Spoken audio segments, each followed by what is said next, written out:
Hi, my name is Alexis and I believe I have an idea worth spreading. The advancement of technology has brought the world as we know it into the 21st century of communication. Through cell phones and text messages, people are now able to contact one another 24/7. Specifically with text messaging, the use of it has grown rapidly over the years. According to a study by Nielsen Mobile, a global leader in measurement and information, the average number of text messages in 1 month was 65 in 2006. This number seems small, but the tests were run again in 2008, and the number rose to 357 text messages. That's a huge difference in averages, and I can only imagine the number is greater today. These results reflect on T-Mobile, Verizon Wireless, AT&T, and Sprint Nextel, all big corporations in the U.S. which have subscribers all over the world. Most Americans use text messaging to be in contact with one another, but with these growing numbers, have we allowed text messaging to become a distraction in life's daily interactions? Take, for instance, when you're eating lunch or dinner with a friend, and all of a sudden you hear a vibration or a ringtone. Now, this may not happen, but from experience, you casually glance at your phone. Say you get the text message. Do you answer it? If you answer it, it poses a distraction to the conversation, but if you don't answer it, it also leaves you wondering, who just texted me? Now, if you aren't in this situation, you're on the other side, where your friend is checking their text messages.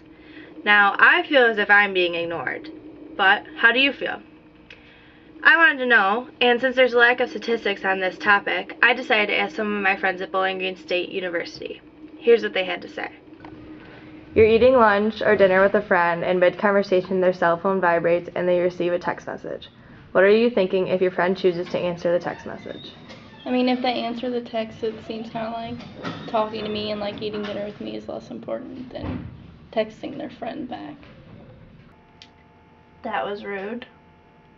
I really wouldn't mind. People text all the time, and unless it was at like a fancy restaurant, I really wouldn't care. Maybe if it was on like a fancy like place or something, I would say something, but it really wouldn't bother me. Well, I'd ask them what it was about, and otherwise I'd be kind of upsetting considering that I'd be having a conversation. It's just an interruption. I mean, why not just wait a second? I would be very annoyed and agitated because it's rude. Well, I'm probably at first like wondering how important it is, but if I'm trying to talk to them like during the conversation and they're just so focused on that, it would really bother me. I feel okay with it because I would do the exact same thing. Well, if the text message is important, I would say take the text message. But if not, then I'd say that's probably less important. Now, this is no research study, but it does allow for some insight as to how one may be feeling as their friend sits across the table from them and texts. All of my interviewees are freshmen in college, and as you saw, the majority of them say that they feel as if they're being ignored or the person is being rude. But 2 out of 8 of them say, hey, I do it, why can't my friends? I wonder if their thoughts would be altered if they knew that the average human brain only retains about 50% of the information it is hearing. Think about that for a second. If you chose to answer the text, not only is your mind trying to read a text message, but also listen to what your friend is saying to you. Now, with all that going on, I'm sure the number is going to drop, and 50% remembrance is already a small number. So, this may or may not affect your choice, but it is definitely something to think about. Another topic concerning my classmates along with students of all ages is the infiltration of this technology into inappropriate settings. There is now a temptation of being contacted at any given time, and since I'm a part of a generation that takes multitasking to a new level, the infiltration of text messaging has made its way to the classrooms.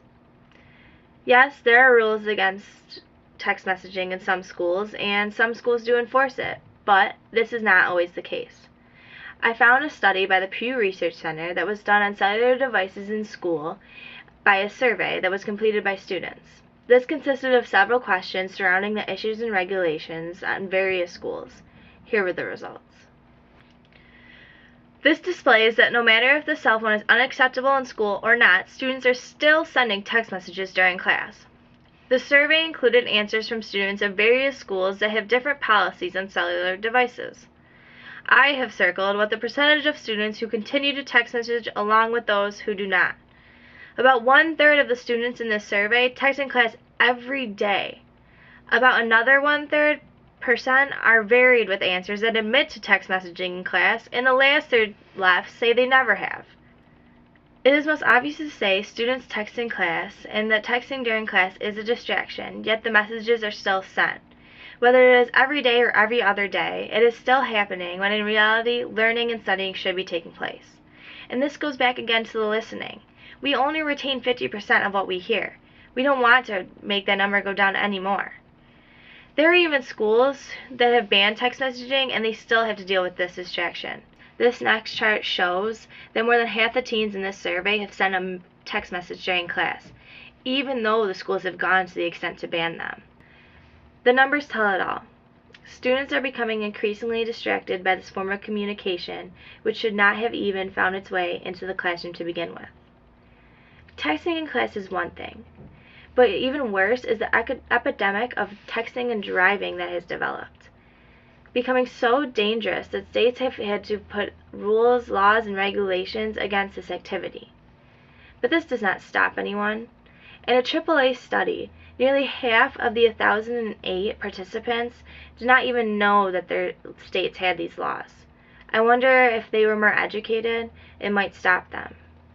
This next set of data was formulated by AAA after asking participants of their survey, which of the following do you do while driving? As you can see, nearly half of the respondents admitted to reading a text message, while 32% of the people admitted to writing a text message. What I find interesting is that the same participants, 87% of them actually, then went on to agree with the statement, cell phone use while driving causes a distraction. But, according to this chart, they have been caught guilty of this action. Plenty of people I know would agree with this statement. Cell phones cause distractions while driving, myself included. Because only a few years ago, in my hometown of Rochester, New York, there was a tragic accident that took the lives of 5 young ladies. The young women you are seeing lost their lives 5 days after graduating from high school in Fairport, a suburb of Rochester. I live in a different suburb, about 15 to 20 minutes away, but as big as Rochester is, the whole city was shaken up by this tragedy. Now, what does this have to do with text messaging? Well, Goodman, she was driving herself and her friends to a family vacation home when her car went into oncoming traffic and hit a tractor trailer. Police investigated her phone records and found linkages between texting and driving as being a distraction and possibly causing the accident.